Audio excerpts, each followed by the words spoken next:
ಅಜೀಂ ಪ್ರೇಮ್ಜಿ ವಿವಿ ಬಳಿಯಲ್ಲಿ ಗಲಾಟೆ ಪ್ರಕರಣ ಸಂಬಂಧ ಎಬಿವಿಪಿ ಸಂಘಟನೆಯ ಸದಸ್ಯರ ವಿರುದ್ಧ ಎಫ್ಐಆರ್ ದಾಖಲಾಗಿದೆ. ಬೆಂಗಳೂರಿನ ಸರ್ಜಾಪುರ ಠಾಣೆಯಲ್ಲಿ ಎಫ್ಐಆರ್ ದಾಖಲಾಗಿದೆ. ಸೆಕ್ಯೂರಿಟಿ ಮ್ಯಾನೇಜರ್ ನೀಡಿದಂತ ದೂರಿನ ಅನ್ವಯ ಎಫ್ಐಆರ್ ದಾಖಲಾಗಿದೆ. ಯೂನಿವರ್ಸಿಟಿ ಬಳಿಯಲ್ಲಿ ಗಲಾಟೆ ಆಗಿದೆ, ಘೋಷಣೆಯನ್ನ ಕೂಗಿದ್ರು, ಸೆಕ್ಯೂರಿಟಿ ಮೇಲೆ ಹಲ್ಲೆ ಕೂಡ ಮಾಡಿದ್ರು ಅಂತ ಹೇಳಿ ದೂರನ್ನ ನೀಡಲಾಗಿತ್ತು. ಇದಿಷ್ಟೇ ಅಲ್ಲ, ಸಿಬ್ಬಂದಿ ವಿದ್ಯಾರ್ಥಿಗಳ ಮೇಲೂ ಕೂಡ ಹಲ್ಲೆಯಾಗಿದೆ, ನಿಂದನೆ ಮಾಡಿದ್ದಾರೆ ಅಂತ ಆರೋಪಿಸಲಾಗಿದೆ. ಅಂದ್ರೆ ಸೈನಿಕರ ವಿರುದ್ಧ ಕಾರ್ಯಕ್ರಮ ಅಂತೇಳಿ ಎಬಿವಿಪಿ ಅವರು ಆರೋಪ ಮಾಡಿ ಅಲ್ಲಿ ಮುತ್ತಿಗೆ ಹಾಕೋ ಪ್ರಯತ್ನ ಮಾಡಿದ್ರು. ಆದ್ರೆ ಸೈನಿಕರ ವಿರುದ್ಧ ಕಾರ್ಯಕ್ರಮ ಆಯೋಜನೆ ಮಾಡಿರಲಿಲ್ಲ, ಆದ್ರೂ ಬಂದು ದಾಂಧಲೆ ಮಾಡಿರೋದ್ರಿಂದ ಎಬಿವಿಪಿ ಸದಸ್ಯರ ವಿರುದ್ಧ ಕ್ರಮ ಆಗಬೇಕು ಅಂತ ಹೇಳಿ ದೂರಿನಲ್ಲಿ ಉಲ್ಲೇಖ ಆಗಿದೆ. ಬೆಂಗಳೂರಿನ ಸರ್ಜಾಪುರದಲ್ಲಿರುವಂತಹ ಅಜೀಂ ಪ್ರೇಮ್ಜಿ ವಿವಿಯಲ್ಲಿ ದೇಶ ವಿರೋಧಿ ಚಟುವಟಿಕೆಗಳು ನಡೀತಾ ಇವೆ ಅಂತ ಆರೋಪಿಸಿ ಅಖಿಲ ಭಾರತೀಯ ವಿದ್ಯಾರ್ಥಿ ಪರಿಷತ್ ನಿನ್ನೆ ಪ್ರತಿಭಟನೆಯನ್ನ ಮಾಡಿತ್ತು. ಸ್ಪಾರ್ಕ್ ಹಾಗೂ ಆಲ್ ಇಂಡಿಯಾ ಸ್ಟೂಡೆಂಟ್ಸ್ ಅಸೋಸಿಯೇಷನ್ ಸಂಘಟನೆಗಳು ಭಾರತೀಯ ಸೈನಿಕರಿಗೆ ಅಪಮಾನ ಮಾಡುವಂತ ಮತ್ತು ಕಾಶ್ಮೀರ ಪ್ರತ್ಯೇಕತೆಯನ್ನ ಬೆಂಬಲಿಸುವ ಕಾರ್ಯಕ್ರಮಗಳನ್ನು ಆಯೋಜನೆ ಮಾಡಿವೆ ಅಂತೇಳಿ ಎಬಿವಿಪಿ ಆರೋಪ ಮಾಡಿತ್ತು.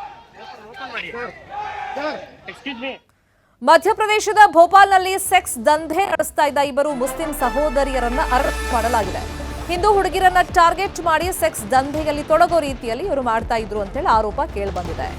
ಡ್ರಗ್ಸ್ ಅನ್ನ ಕೊಟ್ಟು ವೇಶ್ಯಾವಾಟಿಕೆಗೆ ಯುವತಿಯರನ್ನ ಬಳಕೆ ಮಾಡ್ಕೊಳ್ತಾ ಇದ್ರಂತೆ. ವೇಶ್ಯಾವಾಟಿಕೆ ಬಳಿಕ ಮುಸ್ಲಿಂ ಧರ್ಮಕ್ಕೆ ಮತಾಂತರ ಮಾಡ್ತಿದ್ರು ಅಂತೇಳಿ ಈ ಸಹೋದರಿಯರ ಮೇಲೆ ಆರೋಪ ಇದೆ. ಕೆಲಸ ಕೊಡಿಸ್ತೀವಿ ಅಂತ ಹೇಳಿ ಆಮಿಷ ಒಡ್ಡೋದು, ಅದಾದ್ಮೇಲೆ ವೇಶ್ಯಾವಾಟಿಕೆಗೆ ಯುವತಿಯರನ್ನ ಬಳಕೆ ಮಾಡ್ಕೊಳ್ತಾ ಇದ್ರು ಅಂತ ಹೇಳಿ ಆರೋಪ ಇದೆ. ತಿಂಗಳಿಗೆ 10,000 ವೇತನದ ಆಮಿಷ ಒಡ್ಡಿ ದುರ್ಬಳಕೆ ಮಾಡ್ಕೊಳ್ತಾ ಇದ್ರಂತೆ. ಅಫ್ರೀನ್ ಹಾಗೇನೆ ಅಮ್ರೀನ್ ಅನ್ನೋ ಸಹೋದರಿಯರ ವಿರುದ್ಧ ಆರೋಪ ಕೇಳಿಬಂದಿರೋದು. ಆರೋಪದ ಬೆನ್ನಲ್ಲೇ ಇವರನ್ನ ಪೊಲೀಸರು ಬಂಧಿಸಿದ್ದಾರೆ. ವಾಟ್ಸ್ಆಪ್ ಗ್ರೂಪ್ ಮಾಡಿಕೊಂಡು ಹುಡುಗಿರನ್ನ ಖರೀದಿ ಮಾಡ್ತಾ ಇದ್ರಂತೆ. ಬುರ್ಕಾ ಧರಿಸುವಂತೆ ಒತ್ತಡ ಹೇರಿ ಹಿಂಸೆಯನ್ನೂ ಮಾಡ್ತಾ ಇದ್ರಂತೆ.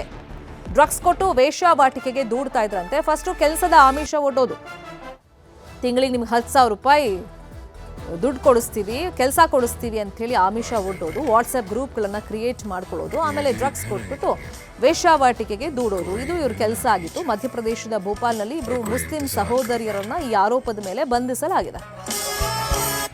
हमारा शकल बुरा है तो क्या हुआ, फोटो में तो अच्छा दिखता हूँ ना. हमारे पास पैसा नहीं है तो क्या हुआ, उधार तो ले सकता हूँ ना. हमारे